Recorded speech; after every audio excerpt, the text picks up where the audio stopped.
This is the Lone Creator YouTube. We hope this video helps. You begin by making sure both devices use the same Apple ID. This is the single requirement. In Settings on each device, tap your name, then iCloud and turn on Notes. Once done, make sure Wi-Fi is active and the devices have power.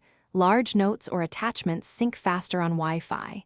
You're already acting, don't wait for background sync. Open Notes on the iPhone and create or update an item so the service has fresh data to push.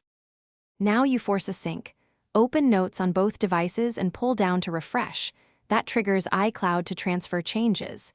If a note lives in an On My iPhone folder, it won't sync. Make sure the note is in an iCloud folder by tapping Edit, selecting Notes, then Move. Once moved, iCloud replicates the content. Attachments and formatting follow. If you use folders, maintain identical organization, so future additions appear. Finally, verify the note on your iPad and refresh the app one more time. If it doesn't appear, sign out of iCloud and sign back in as a last resort.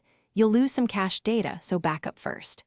Make sure iCloud storage isn't full and that both devices are on a solid network. Lack of space or poor Wi-Fi are the most common culprits.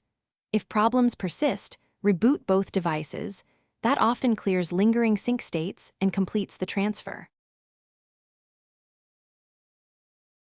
Thanks for watching. Consider subscribing if we helped you.